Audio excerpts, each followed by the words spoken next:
स्वाभिमानी बनಕ್ಕೆ ಕರ್ನಾಟಕ ರಕ್ಷಣಾ ಸ್ವಾಭಿಮಾನಿ बनಕ್ಕೆ ಬೇಕೇ ಬೇಕು ಬೇಕೇ ಬೇಕು ಅದಕ್ಕಾಗಿ ಹೋರಾಟ ಅದಕ್ಕಾಗಿ ಹೋರಾಟ ಇದಕ್ಕಾಗಿ ಹೋರಾಟ ನ್ಯಾಯಕ್ಕಾಗಿ ಹೋರಾಟ ಎದ್ದಕ್ಕಾಗಿ ಹೋರಾಟ ನ್ಯಾಯಕ್ಕಾಗಿ ಹೋರಾಟ. ಇದು ನಮ್ಮ ವಿಜಯಪುರ ಜಿಲ್ಲೆಯಲ್ಲಿರ್ತಕ್ಕಂಥ ಆಸ್ಪತ್ರೆ ಏನೈತಲ್ಲ ಇಡೀ ರಾಜ್ಯದೊಳಗೆ ನಂಬರ್ 1 ಬಹಳ ಪ್ರಶಸ್ತಿಯನ್ನು ತೆಗೆದುಕೊಂಡಿರ್ತಕ್ಕಂಥ ಆಸ್ಪತ್ರೆ ಐತಿ. ಆಮೇಲೆ ಇಲ್ಲಿರ್ತಕ್ಕಂಥ ನಮ್ಮ ಜಿಲ್ಲೆಯಲ್ಲಿರ್ತಕ್ಕಂಥ ಬಡವರಿಗೆ ಭಾಳ ಆಶಾದೀಪ ಆಗಿತ್ತು, ಭಾಳ ಅನುಕೂಲಕರವಾದಂಥ ದವಾಖಾನೆ ಇದೆ. ಹೀಗಾಗಿ ಇದು PPP ತಂದು ಇದರೊಳಗೆ ರಾಜಕೀಯ ಸೇರಿಸಿ ಸೀಟಿಗೆ ಒಂದಿಟ್ಟು ಆಮೇಲೆ ನಮ್ಮ ಕೋಟಾದಾಗ ಒಂದಿಟ್ಟು ಅಂತೇಳಿ ಇದನ್ನು ವಿದ್ಯಾರ್ಥಿಗಳಿಗೆ ಹೊರೆ ಮಾಡ್ತಾರೆ, ಬಡವರಿಗೆ ಹೊರೆ ಮಾಡ್ತಾರೆ. ಅದಕ್ಕಾಗಿ ನಾವೇನು ಮಾಡಕತ್ತೀವಿ, ಈ PPP ಮಾದರಿಯ ಕಾಲೇಜ್ ಬೇಡ, ಇದು ಖಾಸಗಿ ವ್ಯಕ್ತಿಗಳ ಸಹಭಾಗಿತ್ವ ಬೇಡ. ನಮಗೆ ಏನು ಬೇಕಂದ್ರೆ ಸಂಪೂರ್ಣವಾದಂಥ ಸರ್ಕಾರಿ ಕಾಲೇಜ್ನ ಆಗಬೇಕು, ಸರ್ಕಾರಿ ವೈದ್ಯಕೀಯ ಮಹಾವಿದ್ಯಾಲಯನ ಆಗಬೇಕು. ಅಂದ್ರೆ ಅಲ್ಲಿ ಸರ್ಕಾರಿ ವೈದ್ಯಕೀಯ ಮಹಾವಿದ್ಯಾಲಯ ಅಂದರೆ ಶಿಕ್ಷಕರು ಒಳ್ಳೆಯ ಗುಣಮಟ್ಟದ ಶಿಕ್ಷಕರು ಅಲ್ಲಿ ಕಲಿಸೋಕ್ಕೆ, ಅಲ್ಲಿ MBBS ವಿದ್ಯಾರ್ಥಿಗಳಿಗೆ ಕಲಿಸೋಕೆ ಒಳ್ಳೆಯ ಗುಣಮಟ್ಟದವ್ರು ಸಿಗ್ತಾರೆ. ಅದರಂತೆ ಏನಾಗ್ತೈತೆ ಅಂದ್ರೆ ಫೀ ಕೂಡ ಭಾಳ ಕಡಿಮೆ ಇರ್ತೈತಿ ಸರ್ಕಾರಿ ಒಳಗೆ. ಅಂದ್ರೆ ಬರೀ 25,000ರಿಂದ 1 ಲಕ್ಷದ ಒಳಗೆ ಇರ್ತೈತಿ ಫೀ. ಆದರೆ ಇದು PPP ಒಳಗೆ ಆತಂದ್ರೆ ಏನಾಗ್ತೈತೆ ರೀ, ಸುಮಾರು 18 ಲಕ್ಷದಿಂದ ಪ್ರಾರಂಭವಾಗಿ 1 ಕೋಟಿ 1.5 ಕೋಟಿವರೆಗೆ ಹೋಗ್ತೈತಿ. ಇವ್ರು ಏನು ಮಾಡಕತ್ತಾರು ಅಂದ್ರೆ ಇದ್ರಾಗ ಈಗ 2 ಕಾಲೇಜ್ ಅದಾವ್ರು, ಒಂದೊಂದು MBBS ಕಾಲೇಜ್ ಅದಾವೆ. ನಮ್ಮ ವಿಜಯಪುರ ಜಿಲ್ಲೆಯಲ್ಲಿ 2 ಕಾಲೇಜ್ ಅದಾವೆ, ಎಲ್ಲ ಅದಾವೆ.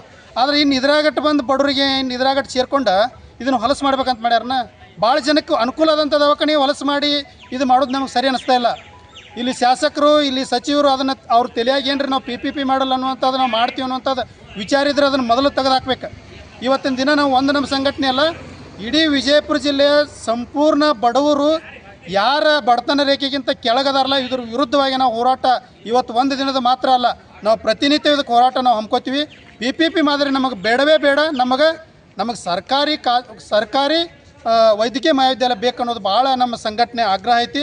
ಒಂದು ವೇಳೆ ನೀವು PPPಗೆ ನೀವು ಒತ್ತು ಕೊಡಕತ್ತೀರಿ ಅಂದ್ರೆ ನಿಮ್ಮ ವಿರುದ್ಧ ನಾವು ಭಾಳ ಘೋಷಣೆ ಕೂಗ್ತೀವಿ, ವಿರುದ್ಧವಾಗಿ ನಾವು ಹೋರಾಟವನ್ನು ಮಾಡ್ತೀವಿ. ಒಂದಿಷ್ಟು ನಿಮ್ಮ ಮೇಲೆ ಅಭಿಮಾನ ಇಟ್ಕೊಂಡ್ರೆ ನಮ್ಮ ವಿಜಯಪುರ ಜಿಲ್ಲೆ ಜನ ಭಾಳ ಒಳ್ಳೆಯ ನೀವು ಆಡಳಿತ ನಡೆಸ್ತಾ ಇದ್ದೀರಿ ಅಂತೇಳಿ ಹಿರಿತಾನ ಕೊಟ್ಟಾರೆ ನಮ್ಮ ಜಿಲ್ಲೆದ.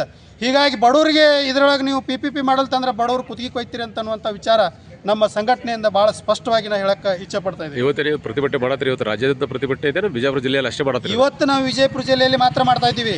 ಯಾಕಂತಂದರೆ ಇದು ಇಡೀ ರಾಜ್ಯದಲ್ಲಿ 24 ವೈದ್ಯಕೀಯ ಮಹಾವಿದ್ಯಾಲಯ ಅದಾವೆ. ಪ್ರತಿಯೊಂದು ಜಿಲ್ಲೆಗೆ ಅಂದರೆ 24 ಜಿಲ್ಲೆ ಒಳಗೆ ವೈದ್ಯಕೀಯ ಮಹಾವಿದ್ಯಾಲಯ ಅದಾವೆ. ನಮ್ಮ ವಿಜಯಪುರ ಜಿಲ್ಲೆ ಏನು ಕಡಿಮೆ ಐತ್ರಿ, ಸರ್ಕಾರಿ ವೈದ್ಯಕೀಯ ಮಹಾವಿದ್ಯಾಲಯ ನಮ್ಮಲ್ಲಿ ಬೇಡ. ಸರ್ಕಾರಿ 24 ಜಿಲ್ಲೆ ಅಷ್ಟೇ ಭಾಳ ಮುಂದೋಗ್ಯಾವ. ಇದು ವಿಜಯಪುರ ಜಿಲ್ಲೆ ಭಾಳ ಹಿಂದುಳಿದೈತಿ, ಇಲ್ಲಿ ಬೇಡ PPP ಅದರೊಳಗಿರಲಿ ಏನ್ರಿ. ಸರಿಗೆ PPP ಬೇಡ, ಈಗ ಸರ್ಕಾರಿ ಮಹಾವಿದ್ಯಾಲಯ ಆಗಬೇಕಂತೇಳಿ ಹೋರಾಟ ಮಾಡತ್ತೀರಿ. ಇದು ಮುಂದಿನ ದಿನಗಳಲ್ಲಿ ಯಾವ ರೀತಿ ಉಗ್ರವಾಗಿ ಉಗ್ರವಾದ ಹೋರಾಟ ಅಂದ್ರೆ ನಮ್ಮ ಸರ್ಕಾರಿ ವೈದ್ಯಕೀಯ ಮಹಾವಿದ್ಯಾಲಯ ನಮ್ಮಲ್ಲಿ ಮಾಡ್ತನವರೆಗೆ ಹೋರಾಟ ನಾವು ಮಾಡ್ತೀವಿ ರೀ. ಈ ಸರ್ಕಾರಿ ಜಾಗ ಆಸ್ಪತ್ರೆದು 149 ಎಕರೆ ಐತಿ. ಆ ಸರ್ಕಾರಿ ಜಾಗದಾಗ ನಾವು ಸರ್ಕಾರಿ ಕಾಲೇಜ್ನ ಇರ್ಬೇಕಂತೀವಿ ನಾವು ಮುಂದೆ. ಯಾಕಂದ್ರೆ ಬಡವ್ರಿಗೆ ಭಾಳ ಅನುಕೂಲ ಆಗ್ತೈತೆ ರೀ. ಅದು ಬಡ ವಿದ್ಯಾರ್ಥಿಗಳು ಏನು ರೀ, ನಮ್ಮಲ್ಲಿ ಭಾಳ ಶ್ರೀಮಂತಿಕೆ ಇದ್ದಂಥ ವಿದ್ಯಾರ್ಥಿಗಳು ಅದಾರನ, ಬಡ ವಿದ್ಯಾರ್ಥಿಗಳದಾರು. ಏನು CET ಮೇಲೆ ಅವರು ಏನು ಮೆರಿಟ್ ಮೇಲೆ ಅವ್ರು ಬರ್ತಾರಲ್ಲ, ಮೇಲೆ ಅವ್ರು ಕಲೀಲಿ. 1 ಲಕ್ಷದೊಳಗೆ ನಮ್ಮ ವಿದ್ಯಾರ್ಥಿಗಳು ಕಲಿತಾರಂದ್ರೆ ನಮಗೆ ಖುಷಿ ಅಲ್ರಿ.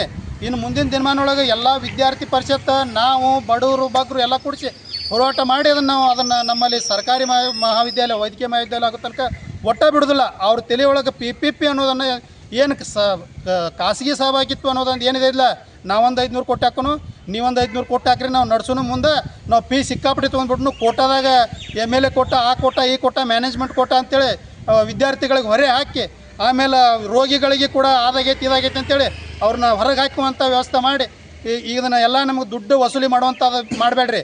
ನೀವು ಏನೇ ಇದ್ರೂ ಸ್ವಂತ ಮಾಡ್ಕೊಳ್ರಿ. ಈ ಸರ್ಕಾರದೊಳಗೆ ಏನು ಮತ್ತು ಜನರ ಟ್ಯಾಕ್ಸ್ ನಾವು ವಿಜಯಪುರದವ್ರು ನಾವೇನು ಟ್ಯಾಕ್ಸ್ ಕಟ್ಟೋದಿಲ್ಲೇನ್ರಿ, ಸಾಕಷ್ಟು ಟ್ಯಾಕ್ಸ್ ನಾವು ವಿಜಯಪುರ ಜಿಲ್ಲೆಯಿಂದ ಕಟ್ತೀವಿ. ನಾವು ಸರ್ಕಾರಕ್ಕೆ ಮಾನ್ಯ ಮುಖ್ಯಮಂತ್ರಿಗಳಿಗೆ ಇದರಿಂದ ನಾವು ಒತ್ತಾಯ ಮಾಡ್ಕೊತೀವಿ. ಏನಂದ್ರೆ ನಮ್ಮ ಜಿಲ್ಲೆಗೆ ನಮಗೆ ಸರ್ಕಾರಿ ವೈದ್ಯಕೀಯ ಮಹಾವಿದ್ಯಾಲಯ ಬೇಕು. PPP ಅನ್ನೋದು ಬೇಡವೇ ಬೇಡ ನಮಗೆ. PPPನೂ ಕೊಡ್ಕೋತಿದ್ರೆ ಬೇರೆ ಕಡೆ ಕೊಡ್ರಿ, ನಮ್ಮ ವಿಜಯಪುರ ಜಿಲ್ಲೆಗೆ ಮಾತ್ರ ನೀವು ಸರ್ಕಾರಿ. ಯಾಕಂದ್ರೆ ಬೇರೆ ಕಡೆ 24 ಜಿಲ್ಲೆಯಲ್ಲಿ ಮಾತ್ರ 24 ಜಿಲ್ಲೆ, ಕರ್ನಾಟಕ ರಾಜ್ಯದೊಳಗೆ 24 ಜಿಲ್ಲೆಗೆ ಕೊಟ್ಟಾರ್ರಿ ಸರ್ಕಾರಿ ವೈದ್ಯಕೀಯ ಮಹಾವಿದ್ಯಾಲಯ. 24 ಜಿಲ್ಲೆ ಕೊಟ್ಟಾರ. ನಮ್ಮ ಜಿಲ್ಲೆಗೆ ಬೇಡನ? ನಮ್ಮದು ಒಂದು 25ನೇ ಜಿಲ್ಲೆ ಆಗಲಿ, ನಮಗೆ PPP ಬೇಡ. ನಮಗೆ ಬೇಕಾಗಿದ್ದು ಏನಂದ್ರೆ ಸರ್ಕಾರಿ ವೈದ್ಯಕೀಯ ಮಹಾವಿದ್ಯಾಲಯ ಬೇಕಂತೇಳಿ ನಮ್ದು ಆಗ್ರಹ ಇದೆ ನೋಡ್ರಿ. ಹೆಸರು ಲಕ್ಷ್ಮಣ್ ಕಂಬಾಗಿರಿ, ಕರ್ನಾಟಕ ರಕ್ಷಣಾ ವೇದಿಕೆ ಸ್ವಾಭಿಮಾನಿ ಬಣದ ಉತ್ತರ ಕರ್ನಾಟಕ ಅಧ್ಯಕ್ಷರು. ಸ್ವಾಭಿಮಾನಿ ಬಣ ಜಿಲ್ಲಾ ಘಟಕದಿಂದ ರಾಜ್ಯಾಧ್ಯಕ್ಷರ ಆದೇಶದ ಮೇರೆಗೆ ಇವತ್ತಿನ ದಿನ ವಿಜಯಪುರ ಜಿಲ್ಲೆಯಲ್ಲಿ ಈ PPP ಕಾಲೇಜ್ ವಿರೋಧಿಸಿ ನಾವು ಒಂದು ಜಿಲ್ಲಾಧಿಕಾರಿಗಳಿಗೆ ಮನವಿ ಕೊಡ್ತಾ ಇದ್ದೇವೆ.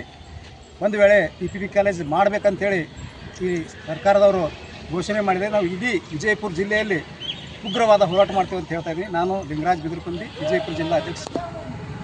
ಶ್ರೀಮತಿ ಜಯಶ್ರೀ ಚನ್ನಪ್ಪ ಸಾವ್ಕಾರ್, ರಕ್ಷಣಾ ವೇದಿಕೆ ಸ್ವಾಭಿಮಾನಿ ಬಣದ ವಿಜಯಪುರ ಜಿಲ್ಲಾ ಅಧ್ಯಕ್ಷ ಆಗಬೇಕು ಅಂತ ಎಲ್ಲರ ಮೇರೆಗೆ ನಮ್ಮ ವಿಜಯಪುರ ಜಿಲ್ಲೆಯ ವತಿಯಿಂದ ನಮ್ಮ ಎಲ್ಲ ಸಂಘಟನೆಯವರು ನಮ್ಮ DC ಆಫೀಸರ್ಗೆ ಮನವಿ ಕೊಡಬೇಕಂತ ಇವತ್ತು ಬಂದಿದ್ದೀವಿ.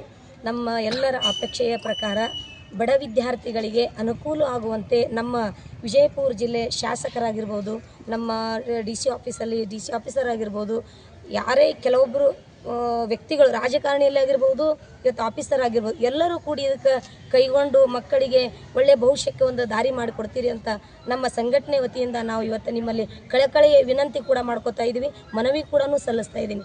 ನಾನು ಶ್ರೀಮತಿ ಜಯಶ್ರೀ ಸಾವ್ಕಾರ್, ಕರ್ನಾಟಕ ರಕ್ಷಣಾ ವೇದಿಕೆ ಸ್ವಾಭಿಮಾನಿ ಬಣದಿಂದ ನಮ್ಮ ರಾಜ್ಯಾಧ್ಯಕ್ಷರಾದ P. ಕೃಷ್ಣೇಗೌಡರ ಆದೇಶ ಮೇರೆಗೆ ಇದು ಏನಿದಲ್ಲ ಒಂದು ಪಿಡುಗು P² ಅಂತಾರದು PPP public private partnership ಅಂತ ಹೇಳಿ ಇದೊಂದು ಏನು ಕಾಯ್ದೆ ತೆಗೆದಾರಲ್ಲ ಚಳಿಗಾಲ ದಿನಿಸ್ತಾರೆ ನಮ್ಗೆ ಗೌರ್ಮೆಂಟ್ದವರು, ಅದು ನಮ್ಗೆ ನಾವು ಸಂಘಟನೆಯಿಂದ ಪೂರ್ತಿಯಾಗಿ ವಿರೋಧಿಸ್ತೀವಿ. ಯಾಕಂದ್ರೆ ಇದು ಆ್ಯಕ್ಚುಲಿ ನೋಡ್ರಿ ಅದು ಏನದಲ್ಲ ಕಳ್ಳನ ಕೈಯಾಗ ಗಂಟು ಕೊಟ್ಟಾಗ ಆಗ್ತದೆ. ಹೆಂಗಂದ್ರೆ ಈಗ ಪ್ರೈವೇಟ್ದವ್ರು ಏನದಲ್ಲ ಪೂರ್ತಿಯಾದ ಗೌರ್ಮೆಂಟ್ದೆಲ್ಲ ದುಡ್ಡು ಹಾಕ್ತಾರೆ. ಅದಕ್ಕೆಲ್ಲ ಪ್ರೈವೇಟ್ ಅಂದರೆ ಟೋಟಲಿ ಡೆವಲಪ್ಮೆಂಟ್ ಮಾಡೋಕ್ಕೆ ಗೌರ್ಮೆಂಟ್ ದುಡ್ಡು ತೊಗೋತಾರೆ, ಆಮೇಲೆ ಫಾಯ್ದೆ ಎಲ್ಲ ಅವರು ಉಟಾಯಿಸ್ತಾರೆ. ಅದಕ್ಕಾಗಿ ನಮ್ಮ ಕರ್ನಾಟಕ ರಕ್ಷಣಾ ವೇದಿಕೆಯಿಂದ ಇದು ಆಗಬಾರ್ದು. ಆಮೇಲೆ ಜನರಿಗೆ ಇದು ಹೊರೆ ಆಗ್ತದೆ. ಅಂದರೆ ಎಷ್ಟೊಂದು CET ಮುಖಾಂತರ ಯಾವುದು ವಿದ್ಯಾರ್ಥಿಗಳು ತಿರುಗಡೆ ಹೊಂದಿ ಬಂದಿರ್ತಾರೆ, ಅದಕ್ಕೆ ಎಲಿಜಿಬಲ್ ಆಗಬೇಕಂದ್ರೆ ಇವ್ರಿಗೆ 50% ಅಟ್ಟೆ ಸಿಗ್ತದೆ. ಅಂದರೆ ಇದು PPP ಆಯ್ತಂದ್ರೆ, ಇಲ್ಲಾಂದ್ರೆ 100% ಸಿಗ್ತದೆ ಅವ್ರಿಗೆ ಯಾರು ಇರ್ತಾರೆ ಟ್ಯಾಲೆಂಟೆಡ್ ವಿದ್ಯಾರ್ಥಿಗಳು. ಅದಕ್ಕಾಗಿ ಎಲ್ಲರಿಗೂ ಒಂದು ಅವಕಾಶ ಸಿಗಲಿ ಅನ್ನೋ ಉದ್ದೇಶ ಇಟ್ಕೊಂಡು ನಾವು ಇದನ್ನು ಉಗ್ರವಾದಂಥ ಹೋರಾಟ ಮಾಡ್ತೀವಿ. ಈಗ ಜಿಲ್ಲೆಯಾದ್ಯಂತ ಮಾಡ್ತೀವಿ ನಾವು ಬಿಜಾಪುರ ಜಿಲ್ಲೆಯಿಂದ. ಆದರೆ ಇನ್ನು ಬರೋ ದಿನಮಾನಗಳಲ್ಲಿ ಇಡೀ ನಮ್ಮ ರಾಜ್ಯಾದ್ಯಂತ ಉಗ್ರವಾದಂಥ ಹೋರಾಟ ಕೈಗೊಳ್ತೀವಿ ಅಂತ ಈ ಮಾಧ್ಯಮದ ಮುಖಾಂತರ ತಿಳಿಸ್ಲಿಕ್ಕೆ ಇಚ್ಛಪಡ್ತೀವಿ. ಸರ್ ಹೆಸರು ಗಿರೀಶ್ ಕಲಗಟ್ಟಿಗೆ, ಜಿಲ್ಲಾ ಉಪಾಧ್ಯಕ್ಷರು, ವಿಜಯಪುರ. ಆದರೆ PPP ಮಾದರಿ ಆಸ್ಪತ್ರೆಗಳಲ್ಲಿ ರೋಗಿಗಳ ಸಂಖ್ಯೆ ಕಡಿಮೆ ಆಗ್ತದೆ. ಇದರಿಂದ ವೈದ್ಯಕೀಯ ವಿದ್ಯಾರ್ಥಿಗಳಿಗೆ ತಕ್ಕ ಮಟ್ಟದ ಅನುಭವ ಕೂಡ ಸಿಗೋದಿಲ್ಲ. ಗುಣಮಟ್ಟ ಏನಂದರೆ ಸರ್ಕಾರಿ ಕಾಲೇಜುಗಳಲ್ಲಿ ಪ್ರಾಧ್ಯಾಪಕರು ಅನುಭವಿ, ಸ್ಥಿರತೆ ಹೆಚ್ಚು ಹಾಗೂ ದೀರ್ಘಕಾಲದ ಅಭಿವೃದ್ಧಿ ಖಚಿತ.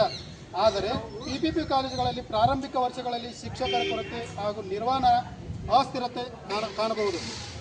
ಸಾಮಾಜಿಕ ಲಾಭ ಏನಾಗ್ತದಂದ್ರೆ ಸರ್ಕಾರಿ ವೈದ್ಯಕೀಯ ಮಹಾವಿದ್ಯಾಲಯವನ್ನು ಸ್ಥಾಪಿಸುವಂತೆ ಇದ್ರ ಮುಖಾಂತರ ನಾವು ಮನವಿ ಮಾಡಿಕೊಳ್ಳುತ್ತೇವೆ. ಜಿಲ್ಲೆಗೆ ಜನರಿಗೆ ಗುಣಮಟ್ಟದ ಸರ್ಕಾರಿ ಆರೋಗ್ಯ ಸೇವೆಗಳು ದೊರೆಯುತ್ತವೆ. ವಿಜಯಪುರದ ಭವಿಷ್ಯ ವೈದ್ಯಕೀಯ ಕ್ಷೇತ್ರದಲ್ಲಿ ಉಜ್ವಲವಾಗುತ್ತದೆ. ನಮ್ಮ ವಿಜಯಪುರ ಜಿಲ್ಲೆಯಲ್ಲಿ ಜಿಲ್ಲಾ ಆಸ್ಪತ್ರೆಯ ಜಮೀನು ಸುಮಾರು 149 ಎಕರೆ ಜಮೀನು ಇದ್ದು ಹಾಗೂ ಕರ್ನಾಟಕದಲ್ಲಿ ಹಲವಾರು ಪ್ರಶಸ್ತಿ ಹಾಗೂ ಬಡವರಿಗೆ ಆಶ್ರಯ ದೀಪ ನಮ್ಮ ಜಿಲ್ಲಾ ಆಸ್ಪತ್ರೆ ಆಗಿದೆ. ಹಾಗೂ ಮಾನ್ಯರಲ್ಲಿ ನಿಮ್ಮ ನೇತೃತ್ವದಲ್ಲಿ ನಮ್ಮ ಜಿಲ್ಲೆಯಲ್ಲಿ ದೀರ್ಘಕಾಲ